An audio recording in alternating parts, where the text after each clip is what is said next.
Hi, everyone. Thanks for joining and welcome back to Wall Street Silver. Our guest today is my very, very good friend, Thomas Parilla, president of Parilla Investment Group. Thomas, welcome back, sir.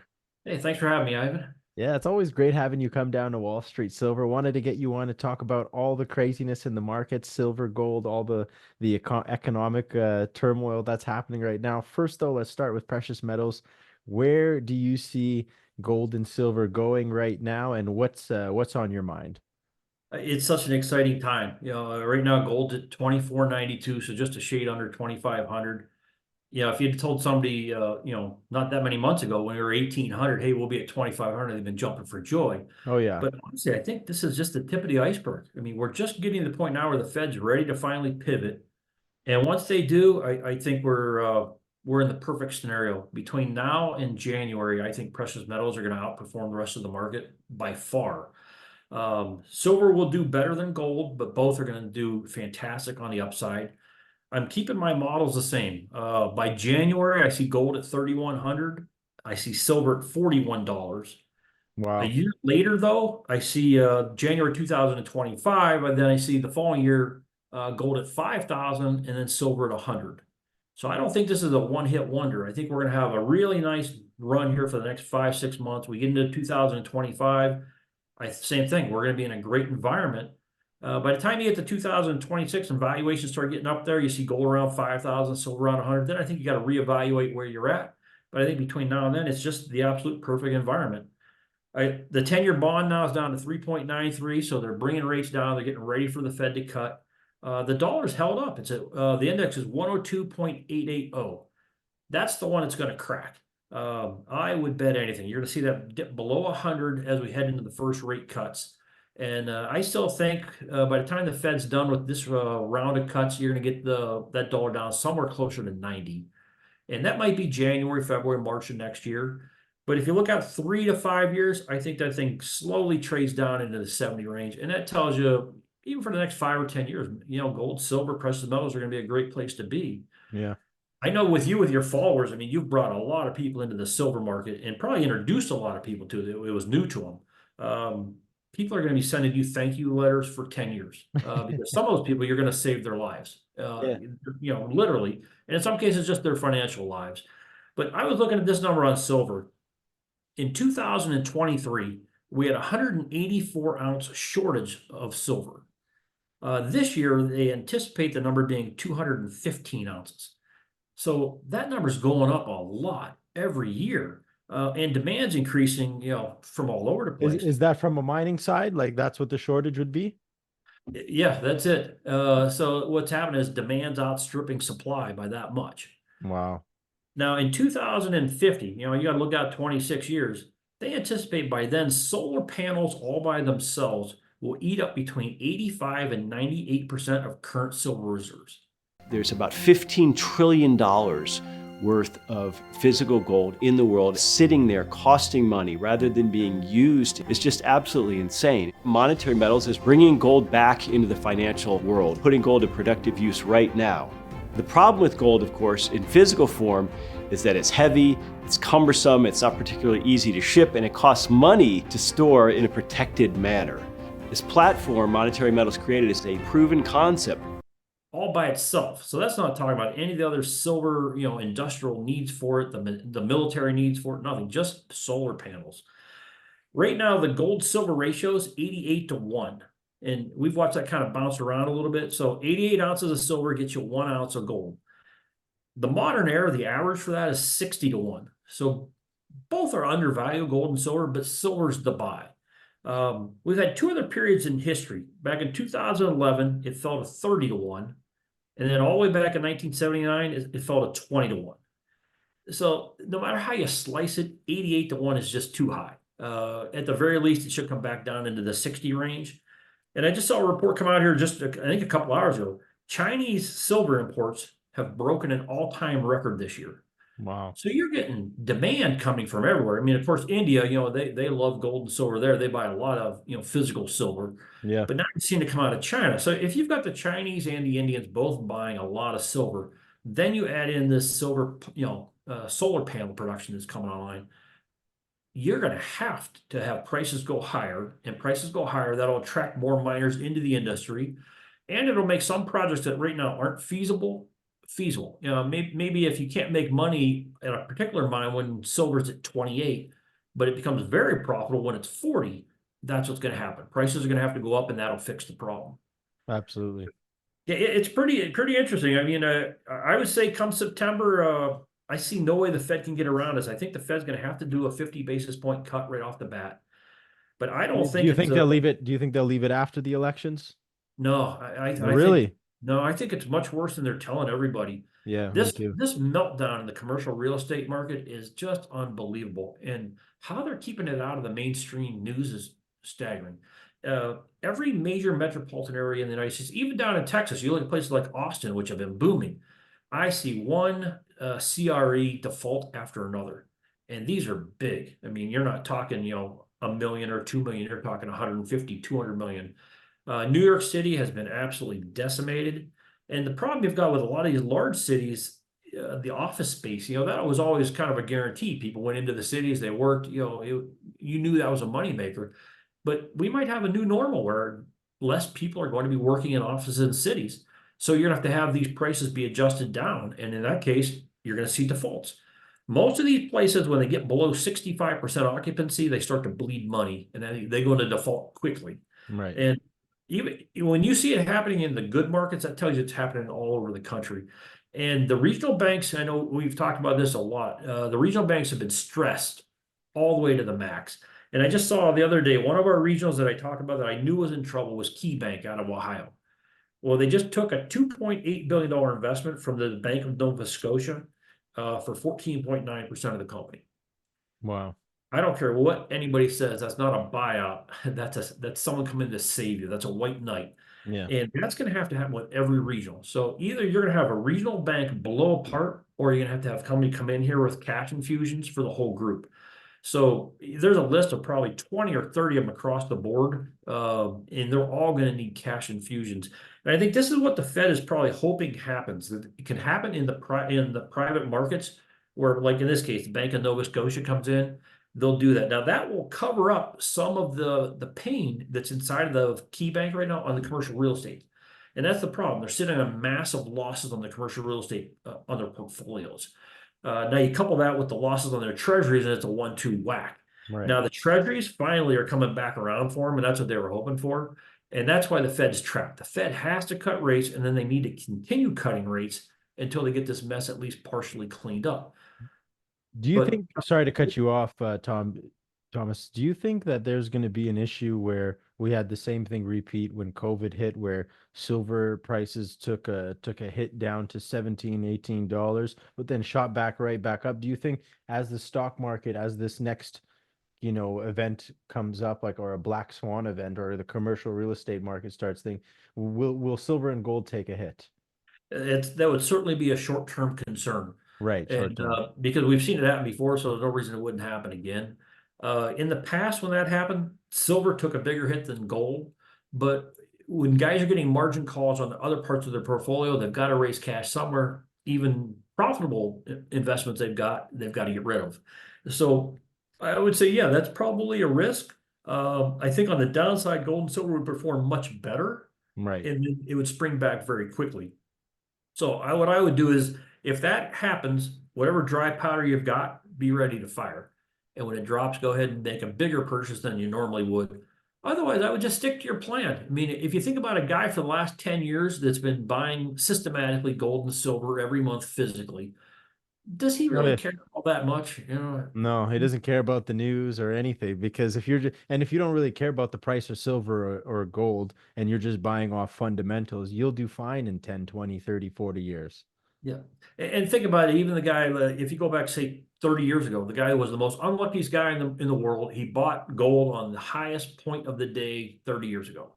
And he thought, oh, geez, silver value, where is he at today? The He's guy's made a laughing. killing. Yeah, Yeah, right. yeah, He's made a killing. right. Compared to the other guy who maybe held, dollar denominated investments and watched, geez, you go back to 71, we lost 98.5%. I just can't understand when you're talking about purchasing power, they're talking about inflation and shrinkflation. And I saw Kamala Harris on the news the other day talking about trying to put price controls in about Yeah, I gouging. seen that. I seen that. Why? The one thing they won't touch is like touching the third rail. They don't want to talk about loss of purchasing power. I went to Mercier, so it was $10,000 a year. Now it's almost 60. Has the school improved that much? No. But the No. dollar has been devalued so badly that people just don't notice it. They think it's normal because they're raised in that environment. It's not. The government made a mess out of it, and they've got to go back and fix it. And the only way I can see them to do it is going back to some type of a basket of commodities with gold at the anchor and try to fix this. And I think they've got to do it proactively. I mean, if they wait around for the Iranians, the Chinese to go ahead, not the Iranians, but the Chinese and the BRICS to go ahead and make their move and announce their gold currency, Right. then we're trying to catch up. I think we got to be a leader and try to take the initiative and do it ourselves. But I don't know. I look back at stuff like Henry Kissinger, and I know a lot of people think of him as such a great statesman, but I can't think in my lifetime what he did to improve anyone's life here. I mean, they brag about reopening China or opening China, Nixon and Kissinger, but how did that help anybody here in the United States? When I was a kid, the Chinese rode bikes to work, and we all thought, well, that's weird. We drive big Cadillacs. Hmm. Now we're the ones riding bikes to work, and they're driving cars. And Nixon was not the best for the gold. He was the one who set up gold for failure. What did Nixon do exactly again for gold? Didn't he take it? But, yeah, he took it off the gold standard in He took it off the 71. gold standard. Yeah, and I guess again, I blame Henry Kissinger for that. Maybe it was Nixon's idea, but I mean, Henry Kissinger was kind of his right-hand guy. But when you do things like that and you turn back and look at it and say, oh, wow, we lost 98.5% of your money. I mean, what about the poor guy who worked 14 hours a day, did the right thing? The government probably stole 35 or 40% in taxes, but then he lost 98.5% of what was left in purchasing power. Right. So he didn't have 1.5% of his life left. He had less than that. And that's just unfair. What the government did to people here is ridiculous. I drive, around town here. It's terrible. I mean, people are being kept in poverty in certain areas around our country just for the fact that they're a voting bloc. They've lost, compassion about what you're really doing, these politicians. They're not there for themselves. They're supposed to be doing public service for the country. But if you let those people come up out of poverty, they're no longer going to be your own voting bloc. So they're Right. stuck. And they keep them there and they keep them trapped. They give them just enough money to survive, but not enough money to thrive. They don't train them to move up the ladder. They just train them to kind of stay there and, stay in line. And And that's what you're talking about. terrible. You're talking about the mass majority who living off the government, right?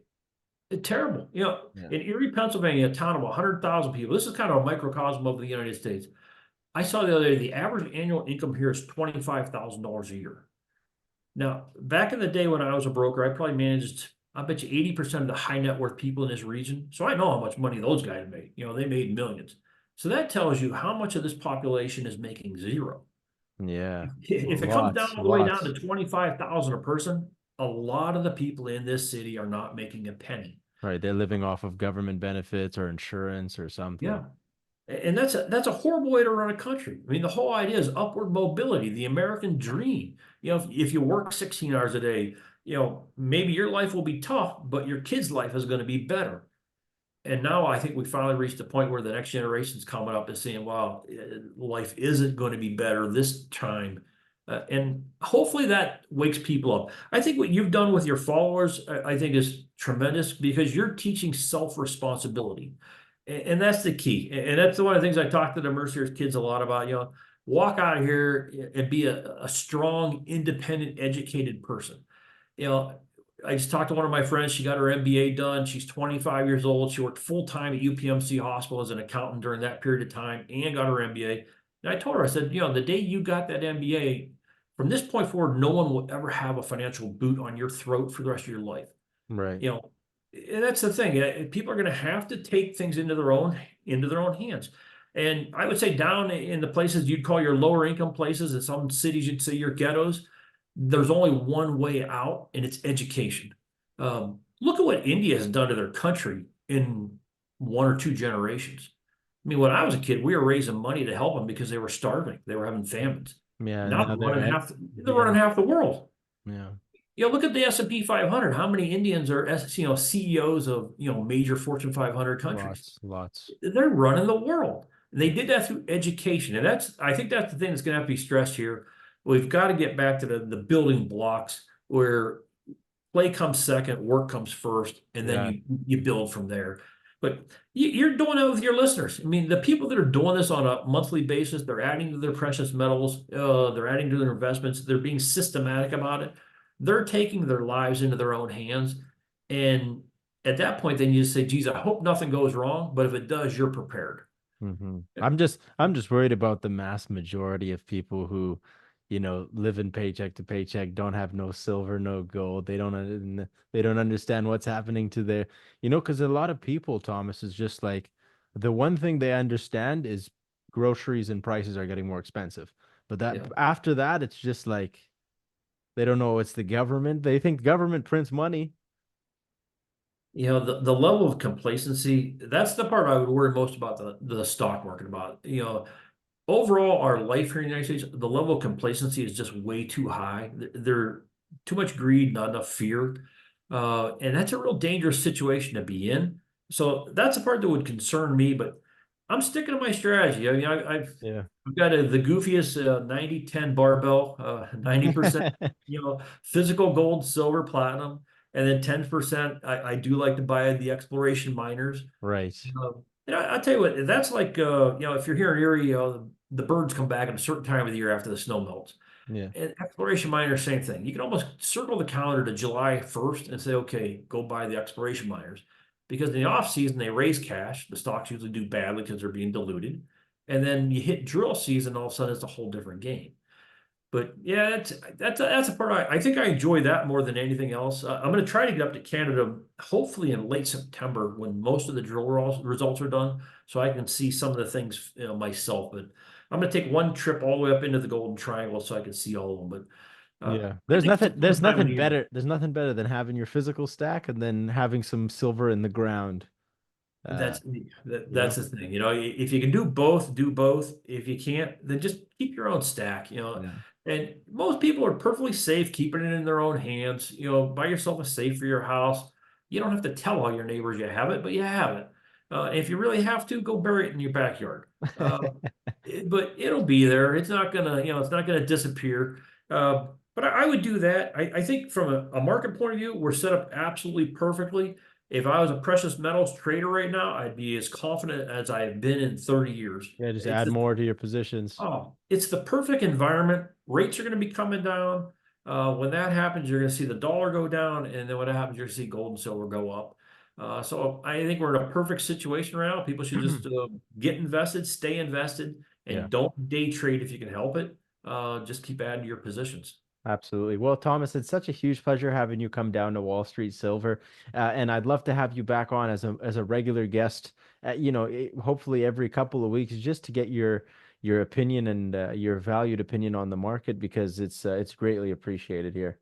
Well, thanks for having me, Ivan. I've always been a big fan of your show and I think your followers. They owe you a real gratitude because what you've done for them has really shaped their lives, I think, and helped them for the future. So, on behalf of them, I'd say thank you for what you've done. Yeah, no, I appreciate it, and of course, it's all the most important thing I think is just to wake up everyone. If you have to wake up everyone, get them to understand what's going on in the world because it's getting crazy.